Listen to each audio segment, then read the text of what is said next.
today I'm announcing that the United States will be sending 31 Abrams tanks to Ukraine, the equivalent of 1 Ukrainian battalion.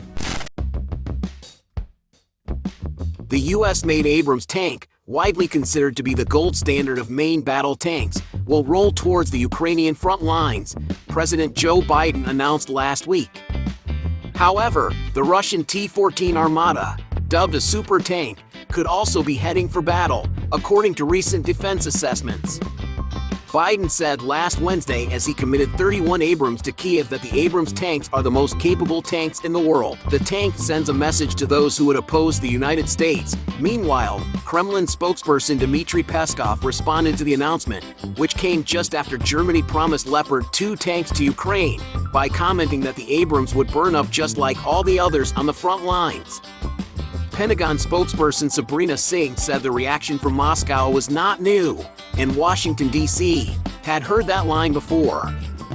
But Russian state propaganda received a new task with the committing of Abrams. Anton Gerashenko, an advisor to Ukraine's Internal Affairs Ministry via Twitter. In a clip uploaded and subtitled by Gerashenko, a Russian state presenter can be heard detailing the best methods to destroy a U.S. Abrams tank, then contrasted with a list of advantages it claimed the Russian T-14 Armata possessed. The T-14 Armatas did cause quite the stir when they were debuted in Moscow back in 2015.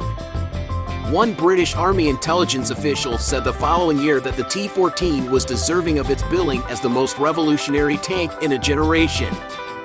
Without hyperbole, Armata represents the most revolutionary step change in tank design in the last half-century, the unnamed official.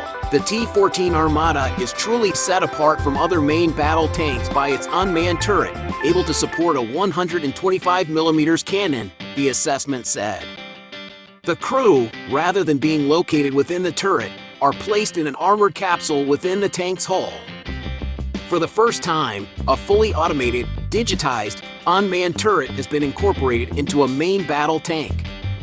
And for the first time, a tank crew is embedded within an armored capsule in the hull front. This increases survivability for the 3 crew members on board. Retired British Army Brigadier Ben Barry told the outlet at the time that this turret design could potentially accommodate a 150mm caliber gun, which would overmatch the guns and armor on existing NATO tanks. The M1 Abrams tanks, which come in several variants, are fitted with 105mm or 120mm armaments.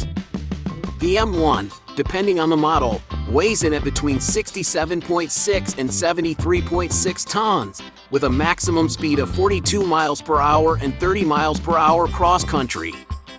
The T-14 Armatas can have a top speed of around 55 miles per hour, a maximum weight of 53 tons, and have an adaptable chassis. However, both tanks have their drawbacks. Biden said the M1 Abrams are extremely complex to operate and maintain. In their development, the T-14 Armatas were quickly hit by a slew of hitches, the British Defense Ministry said in a tweet. The 11-year program was dogged with delays, reduction in planned fleet size, and reports of manufacturing problems. A bigger, bulkier tank than many of Russia's existing tanks, the T-14 poses logistical issues whose deployment would be a high-risk decision for Russia. The ministry added on January 19. However, both tank a high-risk decision for Russia. The ministry added on January 19, there had been issues with the T-14's engine and thermal imaging systems, the government department said, evaluating that any deployment of the T-14 in Ukraine would likely primarily be for propaganda purposes. Production is probably only in the low tens, and Russian commanders are unlikely to trust the vehicle in combat, the ministry said. The U.S. has thousands of Abrams tanks in storage. In further bad news for the T-14s, the British Defense Ministry said in an updated assessment last Wednesday that Russian commanders in Ukraine were reluctant to accept the first tranche of T-14 allocated to them because the vehicles were in such poor condition. It has not yet been confirmed whether Russia has deployed the T-14 in Ukraine, but Moscow is very unlikely to send them in any numbers because they cannot afford to lose any. Frank Ledwidge, a barrister and former military officer who served in the Middle East and the Balkans, said that any publicity around the T-14 Armata being destroyed in Ukraine would jeopardize important export sales. They are more likely to drive around behind the lines, rather than be deployed to the heart of the conflict, he added.